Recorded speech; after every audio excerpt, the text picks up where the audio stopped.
Bon, donc aujourd'hui nous sommes là pour réclamer contre la décision qui a été prise au Parlement européen et qui fait l'amalgame entre le communisme et le fascisme. Alors ça c'est quelque chose, c'est une hérésie, je veux dire, c'est quelque chose d'absolument inacceptable. Faire l'amalgame entre l'extrême droite et l'extrême gauche, c'est quelque chose qui est fréquemment utilisé déjà avant même que cette décision ne soit prise lors des interviews, notamment sur la RTB, etc. Et c'est inacceptable parce que ce sont deux idéologies qui sont tout à fait opposées. Le communisme, c'est l'égalité, chercher à donner l'égalité à chacun, que chacun ait selon ses besoins. Ce n'est même pas selon son travail, c'est selon ses besoins. Et vraiment, c'est quelque chose un idéal qui n'a jamais été atteint, c'est vrai, dans aucun pays, même quand on parle de pays communistes, en fait, ce sont des pays qui ont essayé de construire quelque chose, mais c'est un processus long. Tandis que l'extrême droite, c'est simplement des personnes qui veulent diriger les autres comme des pions et les faire obéir à leurs propres lois pour leurs propres bénéfices. Donc c'est totalement opposé. L'extrême droite, c'est une partie, c'est un flanc du capitalisme. Ce n'est pas autre chose. Et donc faire l'amalgame entre les deux, c'est non seulement c'est injuste et ce n'est pas correct, mais en plus c'est assez ridicule parce que ce sont des choses qui sont tout à fait opposées. Et bon, ici on est venu manifester pour marquer notre opposition totale à cette décision qui est vraiment historiquement tout à fait injustifiable et injustifiée. Notamment si on se reporte aux périodes historiques, pendant la guerre, dire que Staline et Hitler c'était à ce veau, c'est totalement injustifié puisque les soviétiques sont parmi ceux qui ont permis la vraie fin de la guerre en Europe et dans le monde, de la Seconde Guerre mondiale. Donc je pense qu'il faut se remettre à réfléchir, revoir les choses d'un point de vue historique et remettre les choses à leur place et remettre aussi le communisme aujourd'hui dans ce qu'il peut encore offrir comme espoir aux gens pour acquérir plus d'égalité et une meilleure vie. Alors pour vous, Sylvia, aujourd'hui, peut-être que ce n'est pas anodin qu'on veut l'inscrire aujourd'hui dans la charte européenne. Oui, je pense que ce n'est pas anodin, c'est-à-dire qu'il y a déjà des signes dans certains pays qui sont entrés dans l'Union européenne. Il y a des pays qui sont des anciens pays où on a commencé à construire le communisme et qui ont rompu avec cette idéologie. Et maintenant, on interdit même dans ces pays certains insignes du communisme. Et c'est ce qui pourrait dériver, je dirais, de cette déclaration au Parlement européen. Et donc je pense que ce n'est pas anodin parce que dans ces pays, on est en train de construire justement l'inverse et de laisser monter l'extrême droite. On le voit dans plusieurs pays, en Hongrie, etc. Et donc, pas seulement, ici aussi dans notre région, je vais dire en France, en Belgique, on voit aussi l'extrême droite monter. On voit le Vlaams Belang qui arrive au Parlement européen, qui arrive dans des commissions, qui arrive à avoir des positions élevées, je dirais, et des responsabilités au sein du Parlement européen. Donc c'est extrêmement inquiétant. Et c'est vraiment quelque chose contre lequel il faut lutter. Alors il y a aussi une question qui revient, c'est celle qu'il parle bien du fascisme et le communisme et pas le nazisme. Pourquoi? Vous avez une idée? Parce que le nazisme, c'est vrai que c'est très connoté à Hitler et c'est très connoté à une période historique, ce qui ça par contre est correct. C'est vrai que le nazisme, c'est... Il y a le néonazisme qui est en train de se développer un peu partout en Europe. Oui, mais je pense qu'il faut parler de fascisme, c'est quand même beaucoup plus... ça englobe plus de tendances d'extrême droite et que le néonazisme, on peut en parler, oui. Là, ce serait alors vraiment retourner vers une idéologie qui choisit comme bouc émissaire une tranche particulière de la population, etc.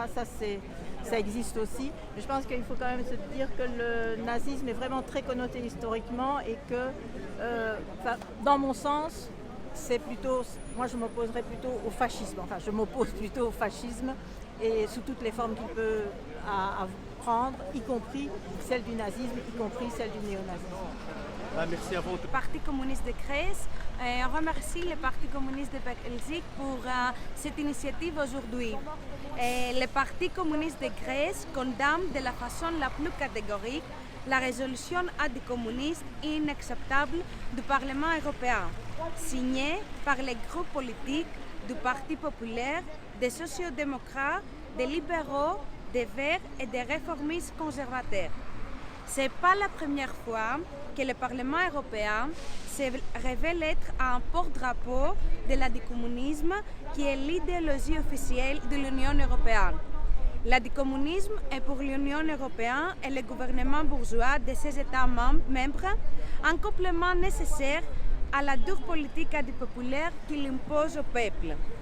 Le but de cette monstruosité réactionnaire est de légaliser l'interdiction inacceptable des partis communistes et des symboles communistes imposés à un certain nombre d'États membres. La généralisation de la criminalisation et la persécution de l'idéologie communiste et de l'action des forces populaires qui combattent aux côtés des communistes et résistent à la barbarie du capitalisme. À travers l'assimilation historiquement inexacte et inacceptable du communisme et du fascisme, l'Union européenne et le gouvernement bourgeois cherchent en fait à exonérer le monde fasciste et le ventre qui lui donne naissance et le reproduit, le système capitaliste. Ils ouvrent la voie aux forces fascistes et aux forces d'extrême droite qui se développent en Europe, blanchissant le nazisme et ses crimes odieux. La contribution décisive de l'Union soviétique au démantèlement du monde fasciste avec les 5 millions de citoyens soviétiques, les sacrifices incalculables des communistes qui ont dirigé les mouvements de résistance héroïque en Grèce, en Belgique et partout en Europe contre les nazis sont encore gravés dans la mémoire des peuples.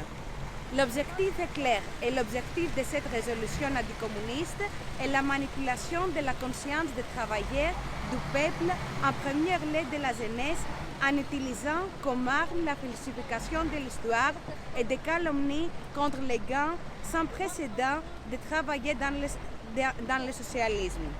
Les peuples ont de la mémoire, l'expérience du passé, l'expérience d'aujourd'hui, de la barbarie antipopulaire et antisociale, des politiques de monopole de l'Union européenne et des gouvernements bourgeois de ses États membres, afin de faire face à la fois à la campagne anticommuniste, à la ligne politique antipopulaire, en ouvrant par leur propre alliance la voie vers le pouvoir ouvrier populaire et leur prospérité.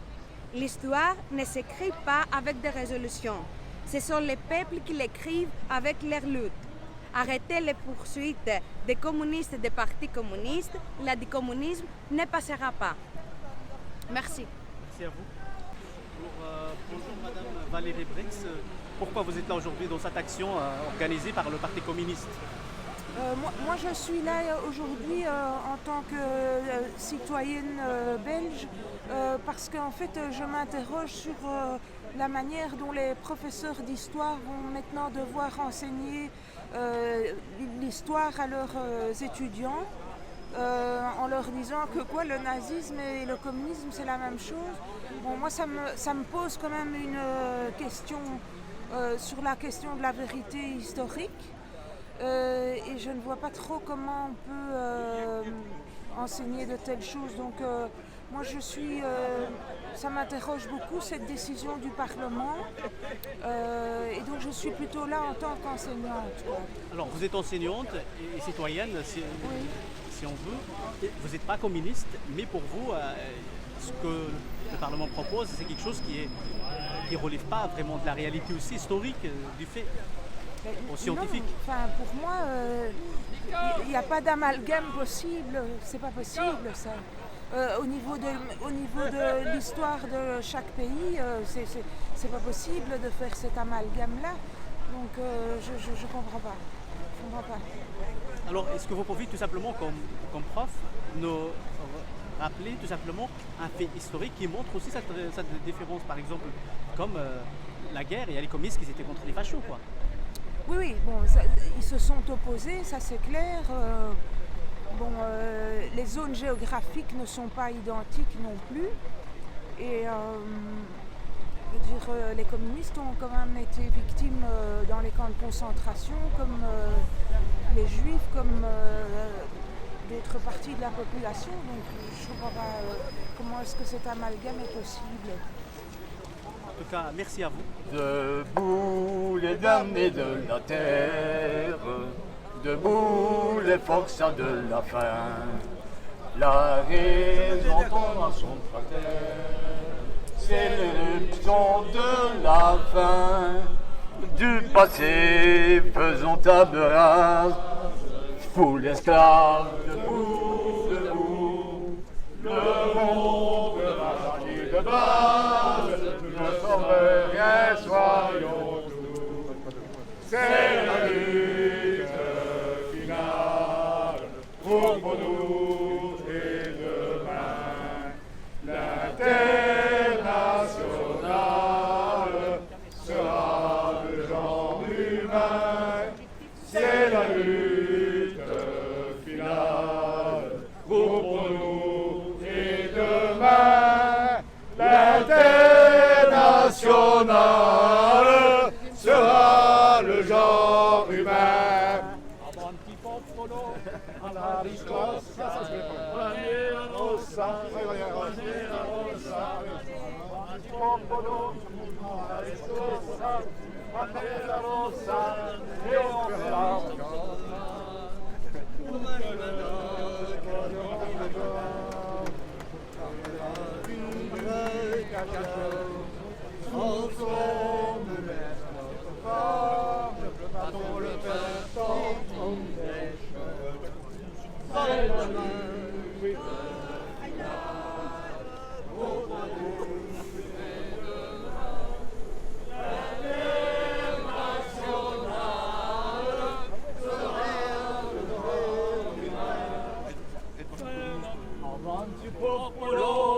alla riscossa, bandiera rossa, avanti popolo, alla riscossa, bandiera rossa,